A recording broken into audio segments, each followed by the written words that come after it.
Olá, eu sou o professor Valmir Soares Júnior e seja muito bem-vindo ao meu canal.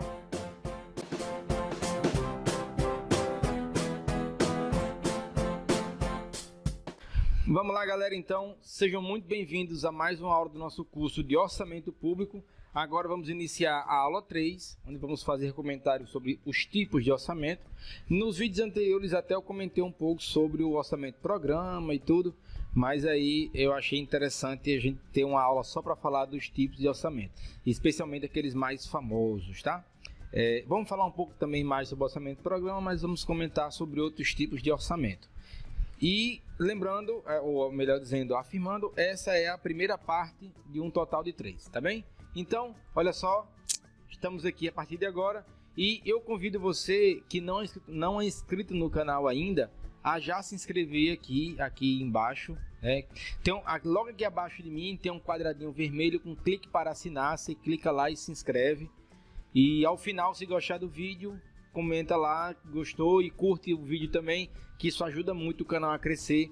Eu estou sempre publicando vídeos aqui, disseminando conhecimento, mas sempre de forma gratuita, tentando alcançar o máximo de público possível. Então, se gostar, curte, comenta e compartilha com seus amigos, tá? Esse vídeo e o canal também. Vamos lá, então, vamos começar. Na nossa temática do estudo do orçamento público, vamos falar sobre tipos de orçamento. E, primeiramente, essa pergunta: o que se entende por planejamento? Mas o que essa pergunta tem a ver com tipos de orçamento? Olha só, o modelo de orçamento público usado ao longo da história do Brasil levou muito em consideração o que o governo entendia por planejamento e como essa peça poderia contribuir para o planejamento das ações do poder público, tá bem? Então vamos continuar aqui, ó.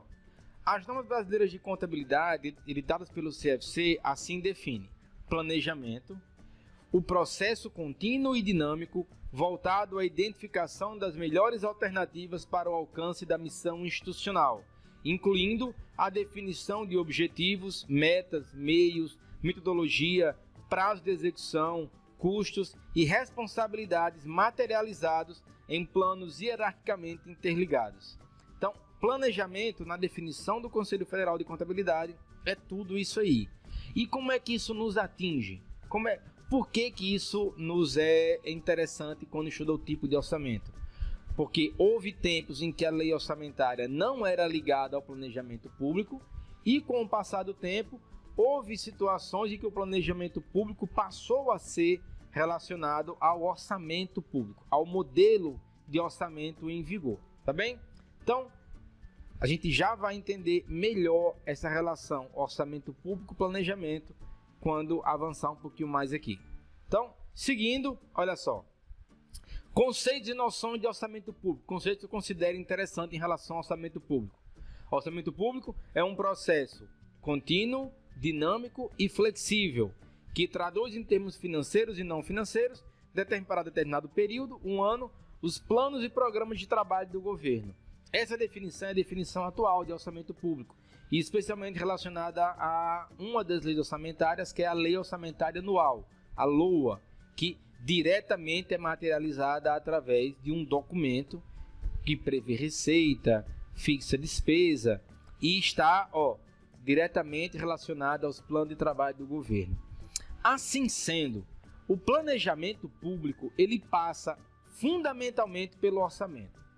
Nós vamos trabalhar aqui, vão ser apresentados aqui nas próximas aulas, nos próximos vídeos, essencialmente 3 modelos de orçamento: o orçamento tradicional, o orçamento base zero, ou orçamento de base zero, e o orçamento programa.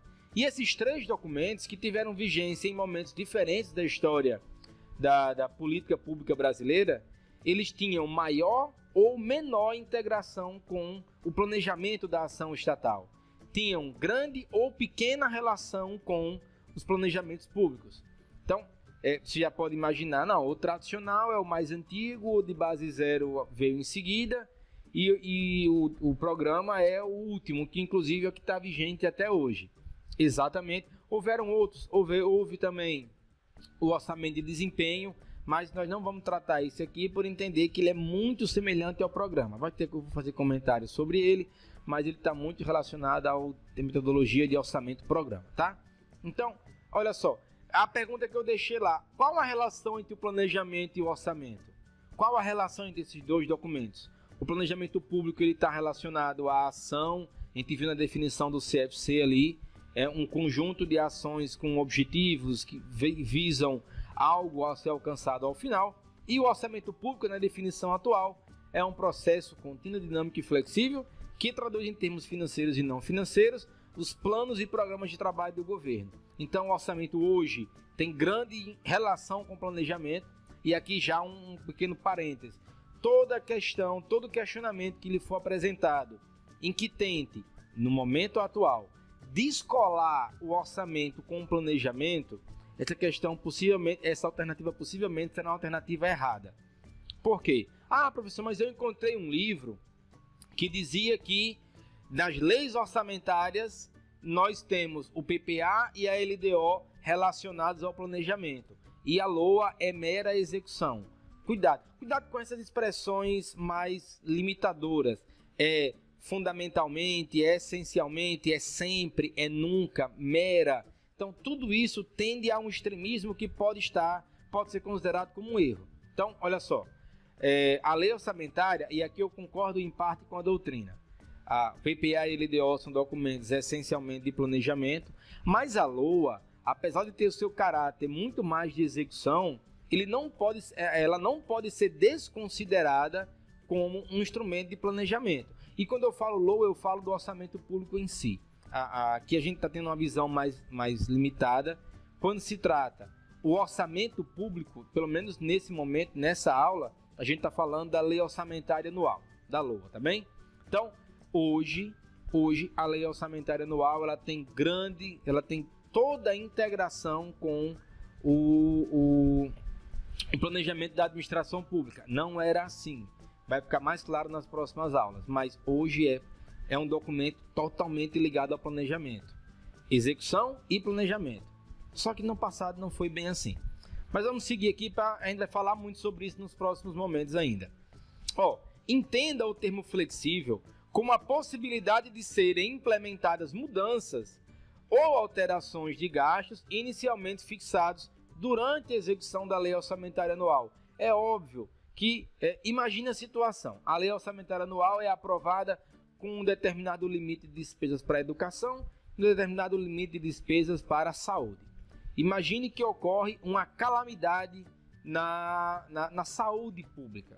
Calamidade na saúde pública. Necessidade extrema, urgente e necessária de que se construa mais hospitais e que se disponibilize um número maior de leitos e UTI nos hospitais já existentes. Ah, mas esse gasto não estava previsto no planejamento público e não foi incluído na LOA. Mas, a qualquer momento, a lei orçamentária, justamente por ser um documento contínuo, dinâmico e flexível, ele pode sofrer alterações que visam o estabelecimento de novos limites, retirando recursos de uma determinada área pública e implementando, suplementando os gastos em determinada área. Você vê isso na televisão, eu acho, com uma frequência absurda. O governo, em essencial, o que ocupa os noticiários nacionais, é muito mais do que o governo federal realiza. O governo federal, muitas vezes, retira recursos de certas áreas para destinar um valor maior de recursos para outra área. Ah, mas inicialmente não estava previsto assim, a lei orçamentária ela não tem que ser realizada da maneira como foi prevista? Não necessariamente. Ela pode, claro, levando em consideração a urgência e a necessidade de atingir a coletividade. O bem comum, o bem de todos é um objetivo maior da ação estatal. Então, vestido ou travestido da intenção de melhor fazer pela coletividade, o orçamento público ele pode sofrer alterações. Sim, não é uma peça imutável. O orçamento público não é uma peça imutável. É contínua, dinâmica e flexível. Beleza? Vamos seguir aqui. Ainda com alguns conceitos que eu acho relevante relembrar, pelo menos nesse momento, para a gente, antes de entrar nos tipos de orçamento, especificamente falando. É comum que a lei orçamentária, e corroborando com o que eu acabei de falar, é comum que a lei orçamentária não seja executada exatamente como for aprovada pelo poder competente, que pode ser municipal, estadual ou federal. No caso do Brasil, o legislativo, que a gente já viu fases de elaboração, as etapas de elaboração do orçamento, vimos que o Poder Executivo é quem edita, quem elabora a lei orçamentária, e o Poder Legislativo que autoriza a execução, tá? Então, lembrando, é uma peça que não precisa ser executada da maneira como foi prevista. Ela pode sofrer alterações. Então, ela leva em consideração a mutabilidade da ação estatal e reconhece o planejamento como algo que pode ser revisto a qualquer tempo. Então, não só PPA e LDO são leis orçamentárias que levam em consideração o planejamento, a LOA também. O processo de revisão e alteração da LOA leva em consideração situações não previstas, não incluídas no orçamento, e que, por ser de grande importância, elas têm que ser levadas em consideração na hora de modificar o orçamento público, tá? Vamos seguir. Muitas alterações ocorrerão ao longo da execução do exercício, ao longo do exercício financeiro, pois o orçamento não é uma peça imexível. Existem discricionariedades administrativas na realização de determinado gasto público. Aí aqui eu vou pedir licença para explicar um pouquinho sobre discricionariedades administrativas. Setor público e setor privado, o direito público e privado tem algumas diferenças essenciais. Uma delas é a ação do agente público. Qualquer pessoa, na sua esfera civil, ela pode realizar tudo aquilo que a lei não proíba. Então, na vida civil do cidadão comum, pessoa física, ele pode fazer tudo que a lei não proíbe. É uma máxima do direito civil. Pode fazer tudo que a lei não proíba, ou como contravenção ou como crime. Tudo que a lei não proíba pode ser realizado pelo cidadão comum na sua esfera civil. Já o cidadão, enquanto ocupante de cargo público, enquanto agente público, no seu sentido mais amplo que você possa encontrar no direito administrativo, ele só pode fazer aquilo que a lei autoriza. Aí você, peraí. Se o agente público só pode fazer o que a lei autoriza, então por que a gente escolhe esse ou aquele agente público na hora de eleger, na hora de um cargo eletivo? Se vota nesse ou naquele agente público? Porque se todos só podem fazer o que a lei autoriza, não faz diferença quem vai estar lá. É aí que se encontra um pequeno problema. Pelo princípio da escassez, que eu também estou tratando no curso de administração pública aqui no mesmo canal, não dá para fazer tudo, não dá para atender todas as demandas sociais com o recurso público disponível. Então, quando você escolhe esse ou aquele agente para ocupar um cargo público, você escolhe aquele que toma decisões levando em consideração as alternativas possíveis. A discricionariedade administrativa repousa aí. A discricionariedade administrativa é o agente público, ele tem a opção de fazer e tomar a decisão A, B ou C. As três decisões estão previstas na lei e escolher qual delas seguir é a discricionariedade administrativa. Imagine um exemplo bem básico. Você e seus vizinhos resolvem fazer uma festa, uma confraternização de fim de ano e todas as pessoas do quarteirão concordam em realizar essa festa. Concordem em fechar o quarteirão para realizar essa festa. Então nós temos um grupo específico que requer o uso de um espaço público por um determinado momento de tempo com a finalidade específica. O agente público ele pode conceder esse benefício a essa coletividade específica, esse grupo específico, em detrimento do direito de ir e vir de todos aqueles que usem a rua como passagem. Então, o agente público ele pode decidir autorizar o fechamento da rua, levando em consideração o direito de um pequeno grupo de realizar uma confraternização no espaço público, ou pode optar por não conceder esse direito de uso do espaço público por conta do direito de ir e vir do resto da coletividade. Então, o agente público pode decidir se atende ou não, mas nas duas opções ele está suportado pela legislação vigente. Assim também é o agente público quando ele escolhe investir o recurso público na área da saúde, mais que na educação, ou então na pavimentação asfáltica, mais do que na segurança. E travestido da legalidade, como ele tem várias opções para escolher e todas estão previstas em lei, repousa aí a discricionariedade administrativa, tá bem? É poder escolher o que fazer dentro das alternativas legais possíveis. Não é que só tenha uma coisa que possa ser feita, não é só uma ação que pode ser tomada. Existe um grupo de ações que podem ser realizadas e ele escolhe qual tomar, tá bem? Seguindo então, e aqui destaquei importante, botei em vermelho porque eu considero relevante esse comentário.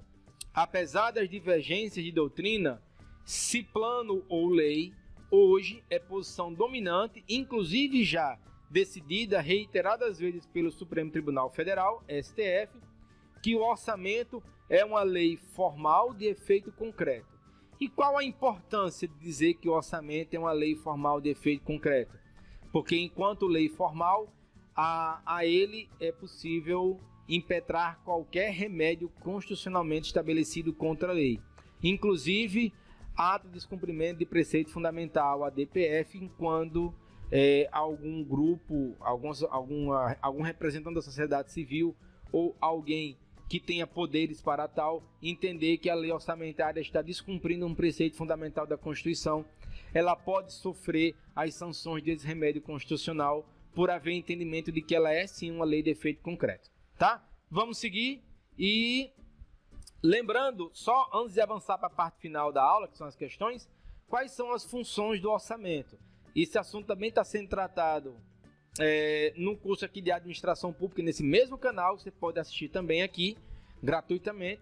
E lembrando sobre funções do orçamento, o orçamento tem essencialmente 3 funções. Uma delas é a função alocativa, diz respeito à utilização dos recursos presentes na economia, incentivando o desenvolvimento de determinados setores em detrimento de outros. Função alocativa da administração diz respeito à utilização dos recursos para investir mais em um recurso em detrimento de outros. Função distributiva leva em consideração, auxilia o desenvolvimento das classes e estados menos favorecidos economicamente. É a função distributiva do orçamento. E a função estabilizadora, é a busca incessante do equilíbrio entre a estabilidade financeira e as despesas governamentais.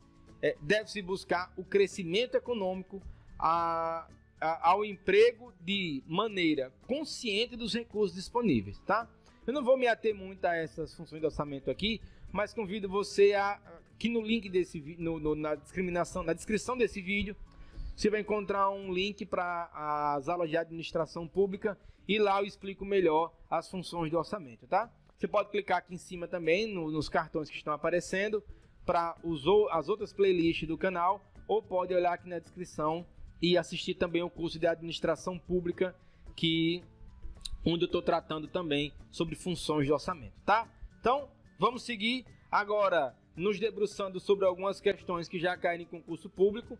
Essencialmente, claro, vamos nos ater agora a essas que tratam do orçamento como instrumento de planejamento. E vamos lá, então, olha só, lembrando, vamos ler as questões juntos e logo em seguida eu comento sobre a resposta certa ou errada, tá bem?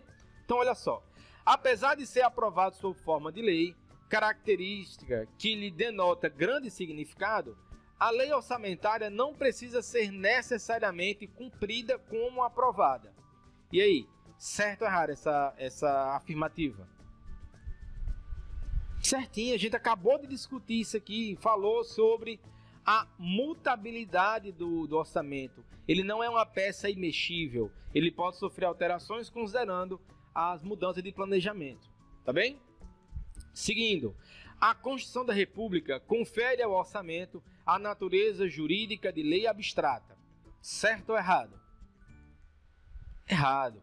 A Constituição confere ao orçamento público, e o STF já chancelou isso em algumas decisões, que a lei orçamentária ela é uma lei de efeito concreto. Nós vimos agora há pouco, lei de efeito concreto. Por isso, algumas pessoas, alguns ilustres membros da elaboração da doutrina pública no Brasil, hoje, entendem que lei orçamentária anual, a LOA, ela não é planejamento, ela é só execução.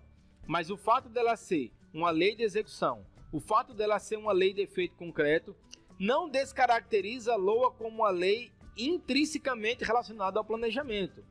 Ela está intimamente ligada ao PPA e LDO, que são instrumentos mais de planejamento. Mas essa característica não tira a lei não tira da lei orçamentária anual essa característica também de planejamento. Ela é execução, é de efeito concreto, mas ela também guarda relação com o planejamento público, tá? Seguindo, visa tornar a sociedade menos desigual em termos de renda e riqueza, através da tributação e de transferências financeiras, subsídio, incentivos fiscais, alocação de recursos em camadas mais pobres da população e etc. Esse conceito está relacionado à função estabilizadora do orçamento, certo? Comentei pouco sobre funções de orçamento, mas eu acho que aí dá para entender, mesmo com pouco que foi comentado aqui, e convido você mais uma vez a assistir os vídeos do curso de administração pública aqui no canal, que também estão bem legais, mas essa questão está errada, porque essa descrição inteira guarda relação com a função distributiva do orçamento, tá bem? Vamos terminando. Essa foi a última questão dessa primeira parte do vídeo. Uma primeira parte um pouco menor que visou essencialmente trazer alguns conceitos importantes sobre lei orçamentária anual e a sua importância como instrumento de planejamento público, tá? Em seguida, a gente vai tratar dos 3 tipos essenciais de orçamento que eu decidi trazer para a gente discutir aqui. Agradeço a você que está acompanhando os vídeos no canal. Forte abraço e até o próximo vídeo, que começa na sequência já. Se quiser, pode aguardar aí que ele já vai começar.